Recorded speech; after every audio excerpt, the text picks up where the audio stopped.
నమస్తే welcome to టియానోస్ kitchen Telugu. ఈ రోజు రెసిపీ రెస్టారెంట్ స్టైల్లో చికెన్ ఫ్రైడ్ రైస్ ఎలా తయారు చేయాలో చూసేద్దాం. చికెన్ ఫ్రైడ్ రైస్ తయారు చేసుకోవడానికి ముందుగా ఇక్కడ నేను బాస్మతి రైస్ నానబెట్టేసుకుంటున్నానండి. మొత్తం కూడా ఒక హాఫ్ అన్ అవర్, టైం లేకపోతే కనుక ఒక 15 మినిట్స్ నానబెట్టేసుకోండి సరిపోతుంది. ఇక్కడ నేను 1 గ్లాస్ బాస్మతి రైస్ తీసుకుంటున్నాను. నానబెట్టుకునే ముందు ఒక 2 టైమ్స్ క్లీన్ చేసుకోండి. ఇలా క్లీన్ చేసుకున్న బాస్మతి రైస్లో ఈ మునిగేంత వరకు కూడా వాటర్ పోసేసుకొని టైం ఉంటే 15 నిమిషాలు, లేకపోతే కనుక ఒక హాఫ్ అన్ అవర్ ఇలా నానపెట్టేసుకోండి. నేను 15 నిమిషాలు నానపెట్టేస్తున్నానండి. ముందుగా ఇక్కడ చికెన్ పకోడా తయారు చేసుకుందాం. చికెన్ పకోడా తయారు చేసుకోవడానికి ఇక్కడ బోన్లెస్ చికెన్ తీసుకోండి. ఇలా మీడియం సైజ్ చిన్న చిన్న పీసెస్గా కట్ చేసేసుకొని మొత్తం కూడా ఒక 3-4 టైమ్స్ సాల్ట్ వాటర్తో బాగా క్లీన్ చేసుకున్న చికెన్. 1 టేబుల్ స్పూన్ ఇక్కడ నేను సాల్ట్ వేస్తున్నాను. 1 tablespoon ginger garlic paste, కొద్దిగా ఫుడ్ కలర్ అండి, రెడ్ కలర్. రెడ్ కలర్ వేయటం వల్ల చాలా టేస్ట్గా ఉంటుంది. 1/2 tablespoon black pepper powder, 1 tablespoon corn flour, 1 tablespoon మైదా పిండి, 1 tablespoon red chilli sauce. Homemade chilli sauce అండి. ఇది కావాలి అనుకుంటే ఎలా తయారు చేయాలనేది వీడియోలో ఉంది, లింక్ ఇస్తాను, ఒకసారి డిస్క్రిప్షన్లో చూడండి. అన్నీ కూడా యాడ్ చేసిన వెంటనే కూడా ఈ చికెన్కి బాగా పట్టించేసేద్దాం.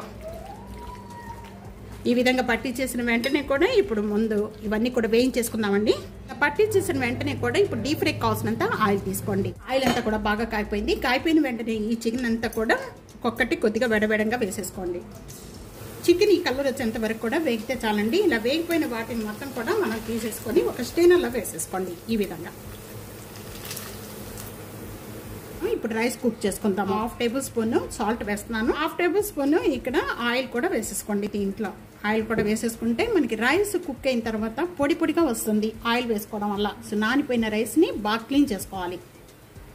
బాయిల్ అవుతున్న వాటర్లో ఇప్పుడు మనం క్లీన్ చేసుకున్న ఈ బాస్మతి రైస్ అంతా కూడా దీంట్లో వేసేస్తున్నాను. ఇంకా పట్టుకోగానే ఈ విధంగా కట్ అయిపోవాలి. వెంటనే అంపించుకున్న రైస్ అంతా కూడా స్టెయినర్లో వేసేసుకుందాం.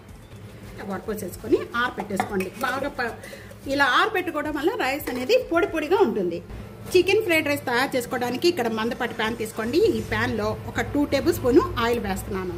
ఆయిల్ అంతా కూడా బాగా కాయిపోయిన వెంటనే ఒక 3 లేక 4 వెల్లుల్లిపాయ రెబ్బలండి ఇలాగ చిన్న చిన్న పీసెస్గా కట్ చేసేసి వేసేయండి.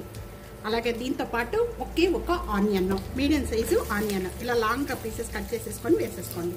క్యారెట్ ఇలాగ చిన్న చిన్న పీసెస్ కట్ చేసి వేసేసుకోండి. దీంట్లో కూడా ఇలా యాడ్ చేసిన వెంటనే కూడా ఇంకా కుక్ చేసుకోండి.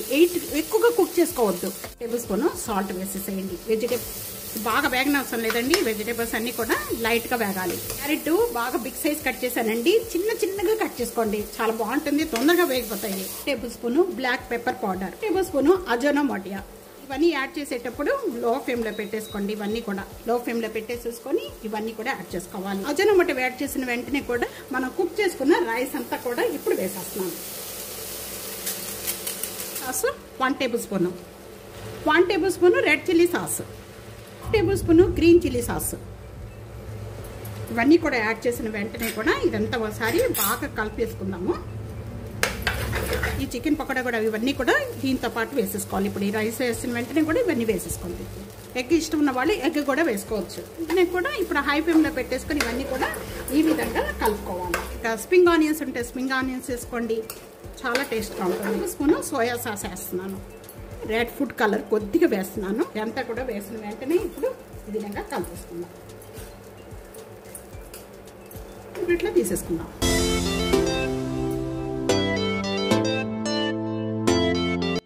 స్టైల్లో చికెన్ ఫ్రైడ్ రైస్ చాలా ఈజీగా తయారు చేసుకోవచ్చు. తప్పకుండా ఈ రెసిపీ ఇదే విధంగా ట్రై చేయండి. ట్రై చేసి మీకు ఎలా ఉందనేది కామెంట్స్లో తెలియచేయండి. వీడియో 4 షేర్ చేయండి, కామెంట్ చేయండి, సబ్స్క్రైబ్ చేసుకోవడం మర్చిపోవద్దు. Thank you for watching.